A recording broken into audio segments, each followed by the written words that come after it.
সুপ্রিয় দর্শক, আসসালামু আলাইকুম। আপনাদের সবাইকে স্বাগত জানাচ্ছি এখনকার আলোচনা। আপনাদের সঙ্গে আছি আমি সিরাজুল ইসলাম।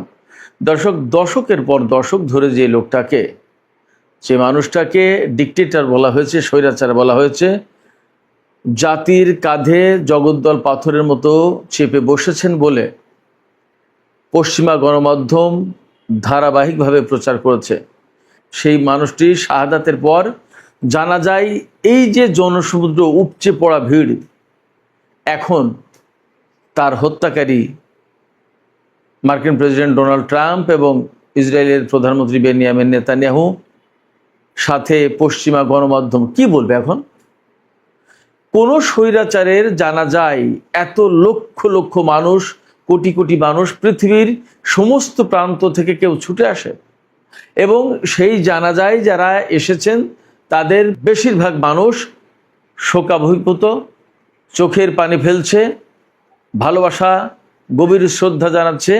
আর ইরানের জনগণ বুক ফাটা চিৎকার করে বলছে তাদের সর্বোচ্চ নেতা সাইয়েদ আলী উজমা খামেনির হত্যার প্রতিশোধ চায়, তারা প্রতিশোধ নিতে চায়।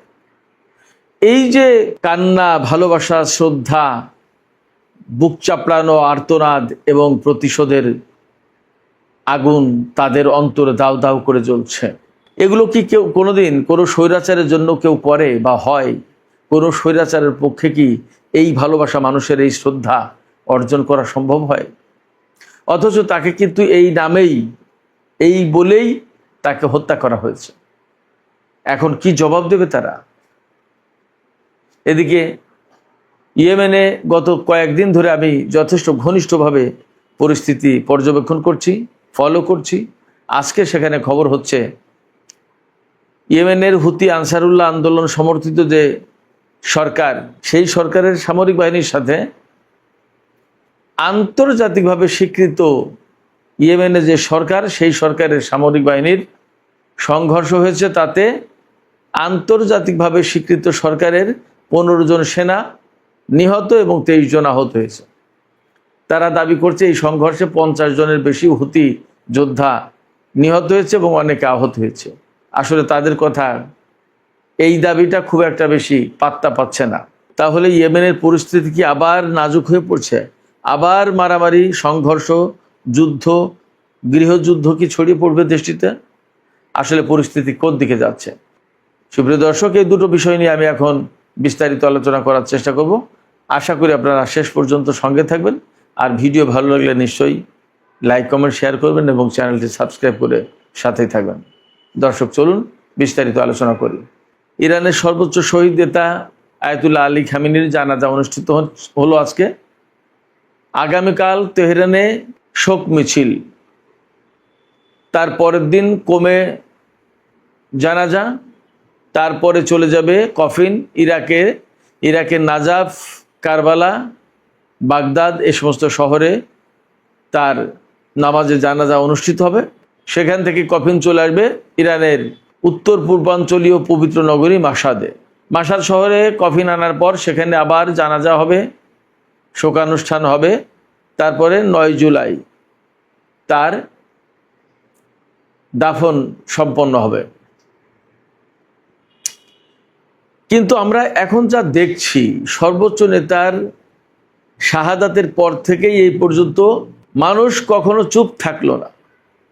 সব সময় তার হত্যার বিচার চেয়ে রাস্তায় দিন রাত যাপন করলো ইরানের হাজার হাজার লাখ লাখ মানুষ।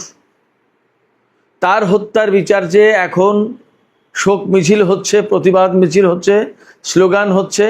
সেই স্লোগানে নেতৃত্ব দিচ্ছেন ইরানের বিপ্লবী নারীরা।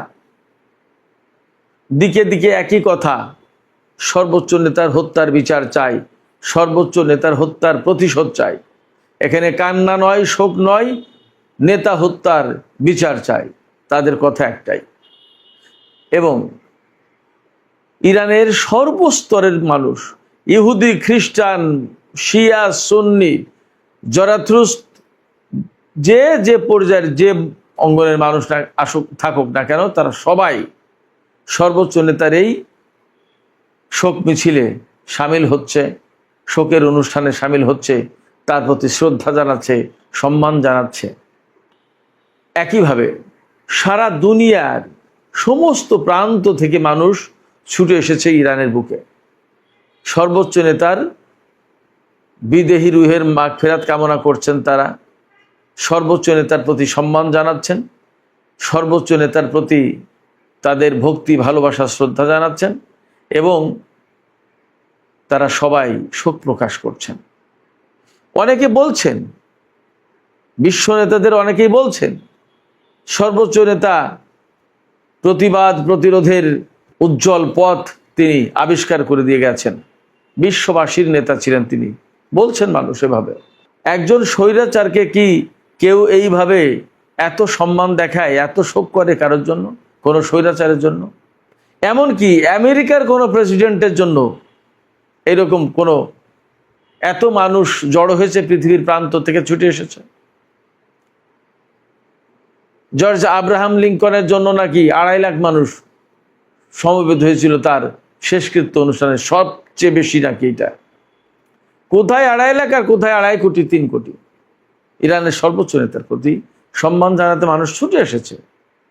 2.5 লাখ মানুষের শ্রদ্ধা ভালোবাসা দিয়ে শেষকৃত্য অনুষ্ঠান যদি সম্পন্ন হয়, আর সেই মানুষ যদি গণতন্ত্রের প্রতীক হয়, তাহলে 2.5 কোটি মানুষ যে নেতার প্রতি সম্মান, শ্রদ্ধা, ভালোবাসা, ভক্তি জানালো এবং যার হত্যার প্রতিশোধ নেওয়ার জন্য মুহুর্মুহু স্লোগান হচ্ছে, সেই নেতাকে গণতন্ত্রের বা সেই নেতাকে মানুষের নেতা বলবেন, নাকি 2.5 লাখ মানুষের নেতাকে গণতন্ত্রের প্রতীক বলবেন? কে বড় নেতা? সবচেয়ে বড় কথা হচ্ছে যে ইরানের জনগণ দ্বারা নির্বাচিত, জনগণের প্রতিনিধি, জনগণের ইমাম ইরানিরাই নির্বাচন করেছে। ভালো মন্দ সেটা ইরানিরা দেখবে। এটা দেখার দায়িত্ব কি কেউ ডোনাল্ড ট্রাম্পকে বা নেতানিয়াহুকে দিয়েছিল?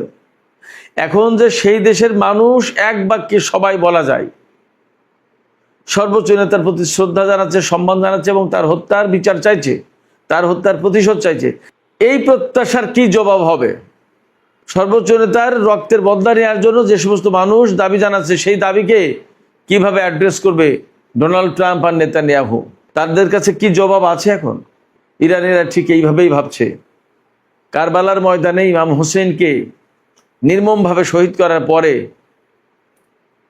যেমন এজিদের কাছে বা তার সাঙ্গপাঙ্গদের কাছে কোনো জবাব ছিল না, সর্বোচ্চ নেতাকে এইভাবে নির্মমভাবে শহীদ করার পর ডোনাল্ড ট্রাম্প এবং নেতানিয়াহুর কাছেও কোনো জবাব নেই। কারবালার সেই দিনের ঘটনা আর আজকের এই দিনের ঘটনার ভিতরে তেমন কোনো তফাৎ নেই। ইরানিরা এইভাবেই ভাবছে। ইরানিরা এইভাবে ভাবছে যে সর্বোচ্চ নেতা তার জীবন দিয়ে, তার শেষ রক্তবিন্দু দিয়ে সত্য এবং মিথ্যার ভেতর পার্থক্যটা দেখিয়ে দিয়ে গেলেন। খুব বাস্তব কথা হচ্ছে, সর্বোচ্চ নেতা বেঁচে থাকা অবস্থায় ইরানের মানুষ যতটা না ঐক্যবদ্ধ ছিল, তিনি শহীদ হওয়ার পর তার চেয়ে অনেক বেশি ঐক্যবদ্ধ হলো। সেক্ষেত্রে তার শাহাদাত মানুষকে ঐক্যবদ্ধ করেছে। শুধু ইরানের জনগণ কেন, সারা বিশ্বের মানুষ তো যেভাবে ইরানকে চিনল, ইরানের সর্বোচ্চ নেতার প্রতি সম্মান জানালো, ইরানের সর্বোচ্চ নেতাকে চিনল, ভালোবাসলো, তিনি জীবিত থাকা অবস্থায় কিন্তু এতটা ছিল না। এই প্রত্যেকটা ঘটনা ডোনাল্ড ট্রাম্প এবং নেতানিয়াহুর জন্য মেসেজ। তারা নিশ্চয়ই ইরানে এই যে জনসমুদ্র, মানুষের ঢল দেখে তাদের নিশ্চয়ই ঘুম হারাম হয়ে গেছে, তারা ঘুমাতে পারছে না। নিশ্চয়ই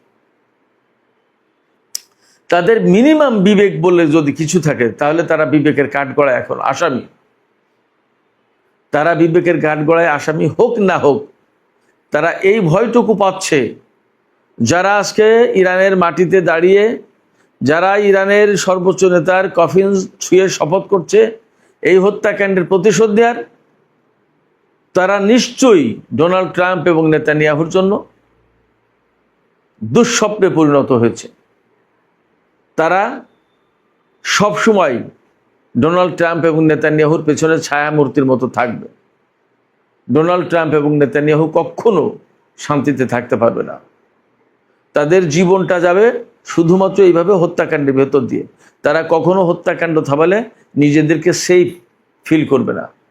তবে সর্বোচ্চ নেতার এই শাহাদাতের ভেতর দিয়ে ইরানি জনগণের ভেতরে যাদের সামান্য এদিক ওদিক ছিল, হয়তো কেউ কেউ আমেরিকার প্রতি সমর্থন জানাতো বা ইরানের যে রাষ্ট্র ব্যবস্থা তার প্রতি হয়তো একটু বিদ্বেষ ছিল। আমার মনে হয় যে সর্বোচ্চ নেতা শাহাদাতের মধ্য দিয়ে এবং তাদের চোখের সামনে তাদের দেশের উপরে সরকার পরিবর্তনের নামে নারী, শিশু, আবাল, বৃদ্ধ, বনিতা যেভাবে হত্যা করেছে ইসরায়েল এবং আমেরিকা, তাতে নিশ্চয়ই ইরানিদের চোখ খুলে গেছে যে আমাদের সরকার পরিবর্তনের নামে আমাদের উপরে কিভাবে হত্যাকাণ্ড চালালো।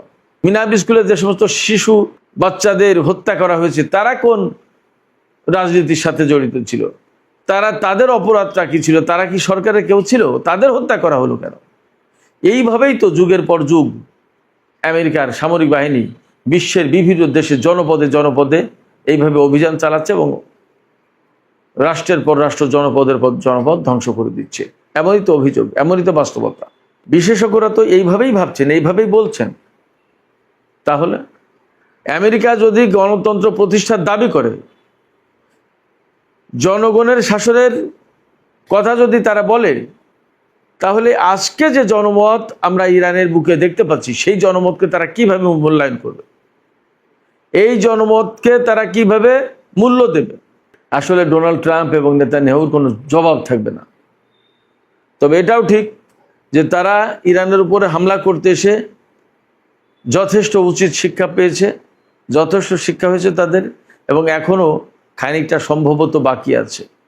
হরমুজ প্রণালী কিংবা পরমাণু কর্মসূচি নিয়ে যদি ডোনাল্ড ট্রাম্প বা মার্কিন প্রশাসন বা ইসরায়েল ইরানের সাথে বাড়াবাড়ি করে, তাহলে পরিণতি সম্ভবত আরও খারাপ হবে।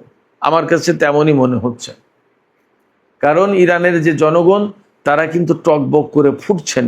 সর্বোচ্চ নেতার শাহাদাতের পরে যে অবস্থাটা ছিল তার চেয়ে অবস্থা আরও কয়েক গুণ এখন বেড়ে গেল।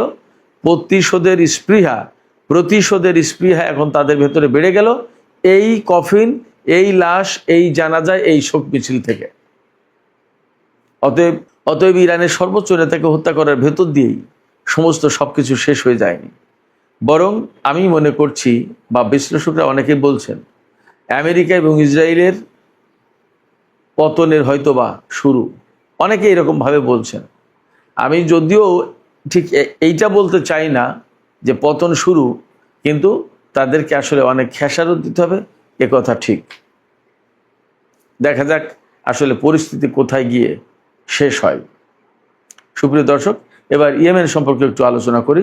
ইয়েমেনে আন্তর্জাতিকভাবে স্বীকৃত একটি সরকার আছে, আর রাজধানী সানা কেন্দ্রিক হুতিদের একটি সরকার আছে। যেমন গাজায় হামাসের সরকার ছিল, আর পশ্চিম তীরে মাহমুদ আব্বাসের সরকার। এই পশ্চিম তীরের একটু নরমপন্থী ইসরায়েলের সাথে সম্পর্ক রাখে, পশ্চিমাদের সাথে সম্পর্ক রাখে, এই সরকারকে আন্তর্জাতিকভাবে স্বীকৃত সরকার বলা হয়। ঠিক তেমনি ইয়েমেনের কপালেও একই ঘটনা ঘটেছে। সেখানে রাজধানী হুতিদের কন্ট্রোলে, কিন্তু আন্তর্জাতিকভাবে স্বীকৃত হচ্ছে এডেন ভিত্তিক যে সরকার, সেই সরকার। কারণ আমেরিকা, পশ্চিমারা, সৌদি আরব তার পক্ষে। যাই হোক, এই পশ্চিমা সমর্থিত সোকল্ড আন্তর্জাতিকভাবে স্বীকৃত সরকারকে যে সেনাবাহিনী সমর্থন দেয় তাদের সাথে হুতি যোদ্ধাদের সংঘর্ষ হয়েছে। বার্তা সংস্থা এএফপি, ফরাসি বার্তা সংস্থা, এই বার্তা সংস্থার কাছে এডেন ভিত্তিক সরকারের একজন সেনাবাহিনীর কর্মকর্তা জানিয়েছেন যে হুতিদের হামলায় অন্তত 15 জন সেনা নিহত এবং 23 জন আহত হয়েছে। তিনি আবার দাবি করেছেন যে হুতিরাও 50 জন মারা গেছে, আরও অনেকে আহত হয়েছে। কিন্তু এই খবর ফ্যাক্ট হচ্ছে যে আন্তর্জাতিক গণমাধ্যমে হেডলাইন হয়নি।